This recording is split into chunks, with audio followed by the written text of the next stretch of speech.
Hi friends, welcome to Answers. So today it is the 94th episode in this series.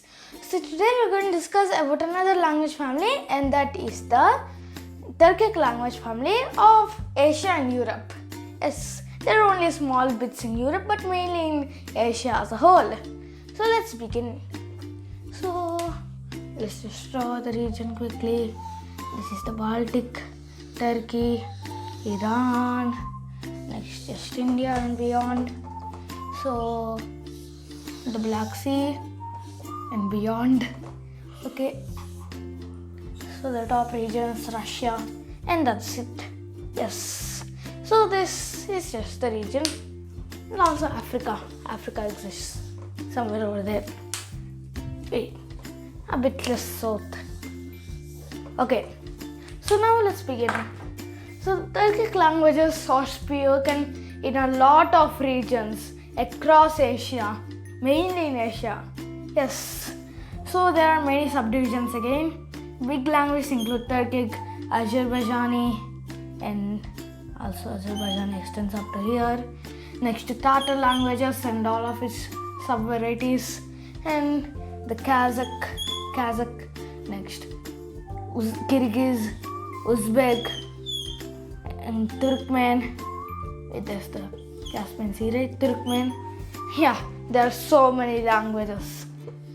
And also Uyghur as well, a big chunk of China. So these languages cover a lot of region, even here, even Siberia. So now let's begin. So first let's start with the subtypes. So there are two main subtypes, Common Turkic and Oghuric Turkic. Yes, so all of this is Common Turkic. Yes. So but there is one singular language that is Oghuric. So Oghuric once had a lot of different languages under it, language subfamilies, including languages in Bulgaria, in a lot of Europe historically. But now all of them are completely extinct, except one singular language spoken about here. That's Chuvanesh, the Chuvanesh language, which is mainly spoken in the Russian region of Chuvanesia. Yes, so it is kind of vulnerable to be extinct. So yeah. So meanwhile, the remaining is just the remaining Turkic languages as a whole. So instead of just separating as two, we'll look into the bigger Turkic languages, the common Turkic languages as you will. So first, let's begin with the one and only Oghuz, not to get confused with the Oghuric which I just told earlier. So these Oghuz languages are just mainly the languages like Turkic, Azerbaijani, and some smaller languages just sprinkled over here. And also one language, Turkmen, is also included in this group, and some smaller languages in Iran. Yes, so this is the Oghuz languages. So next is the Kalpix languages, which is just Uzbek and Kazakh and much more smaller languages along the way, as well as Tatar and all its types located all the way over there. Yes. So next is the one and only Galak languages. So these languages are just Kyrgyz and the remaining of Uyghur. Yes, wait, one mistake. Sorry.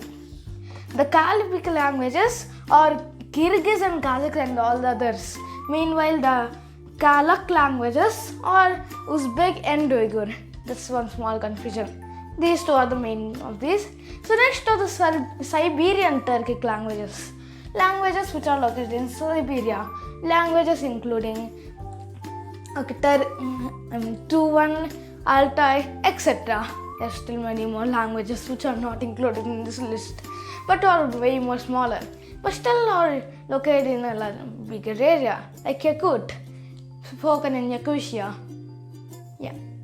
So, and last and finally, there's one final language family, Argo. Yes, but you may say everything over here is that means under some subdivision, right? There's no other place over here. But there is. there is one small language there known as, it is like Tunis, that means it is known as Khalaj. It's the only remaining Argu language. All the others are gone. There used to be older Argu, but that is also not spoken anymore. So this is all the languages as a whole. So now let's look at some grammatical similarities. So one important similarity in all of these is there's nothing called gender. If it's a boy, it. If it's a girl, it. If it's a dog or any other thing, it. Everything is it. Yeah. So there's no grammatical separations whatsoever.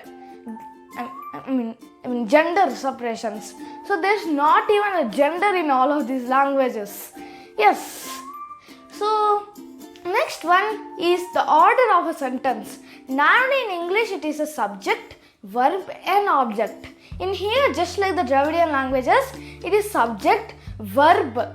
Subject, object, verb, which is different. So this same rule is also followed in the Dravidian languages of South India and kind of small regions of North India as well. And another similarity that is also shared between the Dravidian family and Turkic languages is the fact that you can merge many morphemes into one single word. What is a morpheme, by the way? A morpheme is, to say simply, is the word or the prefixes and suffixes which you kind of use daily. So if you add them to a word, the word will change its meaning. These are known as morphemes. And even the main word is also called a morpheme. Every single part of a word is known as a morpheme. Not the letters, bigger classifications that is. Yes. So which kind of have meaning or will give meaning if it is attached to something else. Yeah, you understood? Right. So those are the grammatical things. But the history.